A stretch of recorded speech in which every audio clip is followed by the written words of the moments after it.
Hello students, welcome to our channel. I hope you guys are doing well.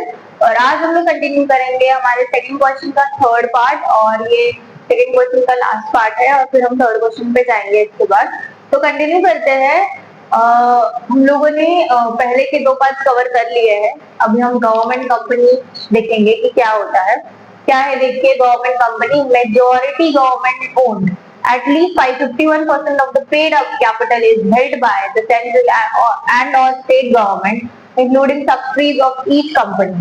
तो जो भी company ये government company के under जो फॉर्म होती है, उसका जो भी कैपिटल होता है, ठीक है, या पर्टिकुलर उसकी जो इक्विटी है, ठीक है, वो पर्टिकुलर कंपनी की जो ओनरशिप है, ठीक है, समझो 100% की जो ओनरशिप होती है उसमें से एटलीस्ट 51%, मतलब मेजोरिटी ओनरशिप किसकी होनी चाहिए? गवर्नमेंट की होनी चाहिए।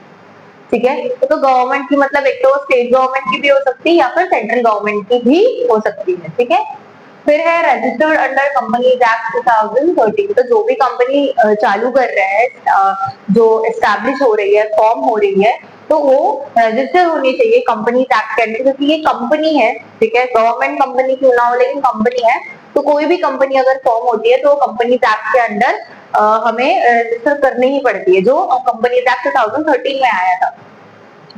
They have the same legal structure and governance as private public company with full corporate rights can sue, be sued, own property or enter contract. तो उनकी they have the same legal structure and governance as public private company.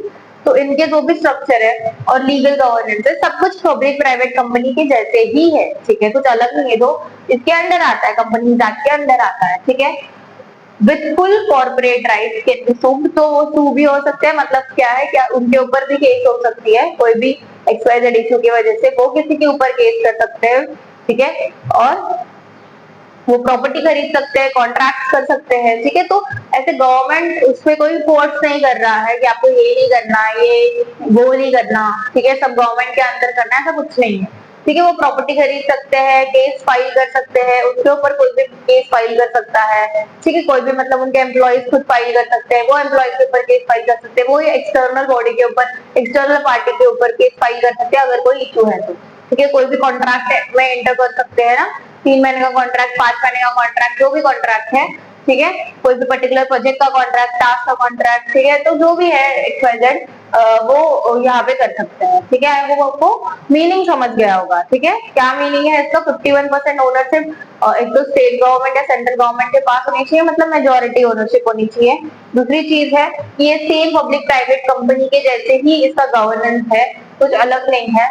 ठीक है, उनके पास पूरे corporate के rights है जो जो होते हैं। ठीक है, जहाँ पे वो खुद की प्रॉपर्टी खरीद सकते हैं, मतलब एज ए कंपनी की प्रॉपर्टी, फिर कॉन्ट्रैक्ट में एंटर कर सकते हैं, केसेस फाइल कर सकते हैं, उनके ऊपर भी केस फाइल की जा सकती है। ठीक है, फिर आते हैं फीचर्स के ऊपर। कॉर्पोरेट फॉर्मेशन हमारा पहला फीचर है। Setup like an company under the act, no special legislation required. तो इसका कॉर्पोरेट फॉर्मेशन है। ठीक है, फॉर्मेशन कैसा है? कॉर्पोरेट है। कॉर्पोरेट मतलब क्या होता है? जो कंपनीज में जो भी चीजें होती है उसको कॉर्पोरेट बोलते हैं। ठीक है, तो setup like any company under the act. तो कोई भी जो कंपनी होती है जिसका फॉर्मेशन कैसे होता है? अंडर द एक्ट, एक्ट के रूल्स रेगुलेशन फॉलो करके, रजिस्टर करके, सेम वैसे ही करना है, कुछ अलग नहीं करना है। कुछ भी स्पेशल लेजिस्लेचर उसके लिए रिक्वायर्ड नहीं है। जो भी इसके अंडर आता है ना, कंपनीज एक्ट 2013, उसके अकॉर्डिंग ही होगा।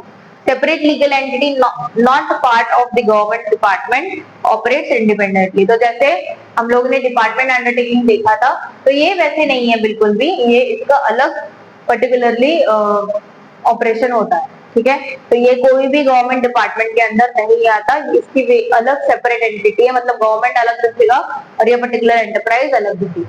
ठीक है, फिर है governance by act or article. Management included appointment of directors and staff, follow company law and internal documents. तो जैसे कोई भी कंपनी में होता है, ठीक है, अगर कोई भी हमारा डायरेक्टर अपॉइंट हो रहा है, कोई भी लेवल का अगर हमारा स्टाफ अपॉइंट हो रहा है, कोई एम्प्लॉय अपॉइंट हो रहा है, तो हमें सारे वही कंपनीज के लॉ फॉलो करने पड़ते हैं जो कंपनीज आपके अंडर आते हैं। ठीक है, और जो भी हमारा इंटरनल डॉक्यूमेंट वगैरह डॉक्यूमेंटेशन हम करते हैं, ठीक है, लॉज के अकॉर्डिंग बहुत सारे रूल्स रेगुलेशंस होते हैं, हम उसको फॉलो करते हैं, उसके अकॉर्डिंग हमें डॉक्यूमेंट्स क्रिएट करने पड़ते हैं ना। आपने बेसिक देखा होगा, बेसिक आप जब जॉब पे जाते हो आपको ऑफर लेटर उनको देना पड़ता है, अपॉइंटमेंट लेटर देना पड़ता है, आपके डॉक्यूमेंट्स दिए जाते हैं, जो बेसिक आपके आईडी प्रूफ्स होते हैं, है ना, आपका रिजल्ट होता है, जितना भी क्वालिफिकेशन आपका है उसके रिजल्ट, फिर आपके आईडी प्रूफ दिए जाते हैं, ठीक है। तो बहुत सारी प्रोसीजर्स होती है, तो मैंने बेसिक बताई, ठीक है।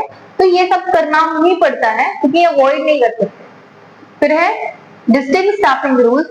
Employees are not civil servants, they follow terms laid out in the company's memorandum and articles of association.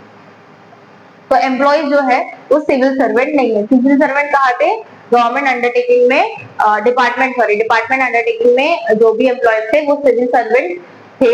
मतलब क्या, civil servant in the sense government servants थे, सॉरी गवर्नमेंट सर्वेंट्स थे जो हमारे आईएएस के अंडर काम करते थे, ठीक है, जो एज अ इंटीग्रल पार्ट है गवर्नमेंट का, इंटीग्रल पार्ट था वो डिपार्टमेंट, ठीक है। तो इसलिए वो गवर्नमेंट सर्वेंट्स के गवर्नमेंट के अंदर ही सब कुछ चल रहा था, यहाँ पे अलग चल रहा है, इसलिए यहाँ पे कोई भी सिविल सर्वेंट नहीं है, गवर्नमेंट सर्वेंट नहीं है। They follow terms laid out in the company's memorandum and articles of association। तो कौन से टर्म्स हमें अभी तक वही बार बार रिपीट कर रहे हैं कि जो कंपनीज के एक्ट है, जो कंपनी का मेमोरेंडम है, कंपनी का आर्टिकल ऑफ एसोसिएशन है, वही वो फॉलो करेंगे, वही रूल्स रेगुलेशंस लॉज कंपनी के जो है वो फॉलो करेंगे, ठीक है। Audit and reporting, exempt from government audit rules, appoint auditors per the act and table annual report in parliament और स्टेट असेंबली। तो यहाँ पे एग्जाम्प्ट करते हैं वो गवर्नमेंट ऑडिट के रूल्स को, ठीक है। तो गवर्नमेंट ऑडिट के जो रूल्स होते हैं वो इनके ऊपर लागू नहीं होते, ठीक है। Appoint auditors for the act, तो ये जो हमारा एक्ट है उसके हिसाब से ऑडिटर्स अपॉइंट किए जाएंगे, उसके हिसाब से जो भी लॉज रूल्स है वो फॉलो किए जाएंगे, ठीक है। And table annual report in parliament और स्टेट असेंबली। तो बस हमें जो एनुअल रिपोर्ट है, ठीक है, जो एनुअल मतलब जो साल का एक रिपोर्ट बनता है, ठीक है, at the end of the year, तो वो रिपोर्ट हमको कहाँ पे रिपोर्ट दिखाना है? पार्लियामेंट में या फिर स्टेट असेंबली में दिखाना है। क्यों? क्योंकि 51% तो गवर्नमेंट का है ना, गवर्नमेंट की ओनरशिप है, तो गवर्नमेंट को दिखाना पड़ेगा, राइट। जो खुद ओनर है, ओनर को खुद पता नहीं होगा क्या कि क्या चल रहा है कंपनी में, उसको बताना पड़ेगा ना, तो इसलिए हमें उनको दिखाना पड़ेगा। फिर funding flexibility, raise funds through government, equity, private investors or capital market empowered to reinvest earnings and borrow independently। तो हमें पता है जैसे कंपनी में हम लोग शेयर इशू करते हैं, डिबेंचर इशू करते हैं, है ना, मार्केट से पैसा लेते हैं, लेंडर से पैसा लेते हैं, तो उन लोगों को हम लोग डिविडेंड पे करते हैं, है ना, अगर शेयर होल्डर्स होंगे तो, अगर डिबेंचर होल्डर्स होंगे तो हम लोग इंटरेस्ट पे करते हैं। तो ये क्यों करते हैं? ताकि हम लोग को हमारे जो फंड्स है, हमारे फंड्स बढ़ सके, ठीक है। तो हम लोग ये सब कर सकते हैं, ठीक है, हमारा कैपिटल इंक्रीज करने के लिए हमें और पैसे चाहिए, है ना, और आगे के ऑपरेशन करने के लिए, और एक्सपांड करने के लिए, ग्रो करने के लिए, तो इसलिए हम करते हैं। तो यहाँ पे हम सब कुछ कर सकते हैं, ठीक है। प्राइवेट इन्वेस्टर्स हो सकते हैं, गवर्नमेंट की इक्विटी है ही 51%, उसके अलावा प्राइवेट इन्वेस्टर्स हो सकते हैं, हमारे कैपिटल मार्केट में हम ये कर सकते हैं। फिर empower to reinvest earnings, तो जो भी हमारी अर्निंग आ रही है हम उसको री इन्वेस्ट कर सकते हैं, और बोरोइंग भी कर सकते हैं। तो यहाँ पे हम ये सारी चीजें कर सकते हैं। तो आपको बस इतना ही समझना है गवर्नमेंट कंपनी में कि बाकी सब कुछ कंपनी की तरह ही चलता है, जो नॉर्मल हमने कंपनी पढ़ा था, ठीक है, तो उसकी तरह ही सब कुछ चलता है। बस यहाँ पे एक ही क्या डिफरेंस है, ठीक है, एक ही डिफरेंस है कि 51% ओनरशिप जो है वो कंपनी की है, और उसकी वजह से जो हमारा एनुअल रिपोर्ट है वो हमको पार्लियामेंट में या फिर स्टेट असेंबली में दिखाना पड़ता है, जो नॉर्मल कंपनी में नहीं करना पड़ता, क्योंकि गवर्नमेंट का कोई संबंध नहीं होता, ठीक है। तो ये एक ही चीज अलग है। तो ये आपके लिए काफी इजी है ये वाला टॉपिक, क्योंकि आपने कंपनी ऑलरेडी पढ़ा हुआ है, वही सेम रिपीट करना है सब कुछ यहाँ पे, कि ये सब कुछ लोगों से बोरो कर सकते हैं, शेयर होल्डर से हम लोग पैसे बोरो कर सकते हैं, बोरो मतलब बेसिकली वो हमें इन्वेस्ट करेंगे, ठीक है। तो ये सब कुछ जो नॉर्मल कंपनी के जो भी चीजें हमने देखी है ना, जो भी रूल्स वगैरह सेम वही है, बस मैंने डिफरेंस आपको बता दिया कि वो एक ही डिफरेंस यहाँ पे है, तो आपको अच्छे से याद रहेगा। अभी ये आप फटाफट नोट डाउन कर लो, और फिर हम लोग इसके मेरिट्स डीमेरिट्स कर लेते हैं।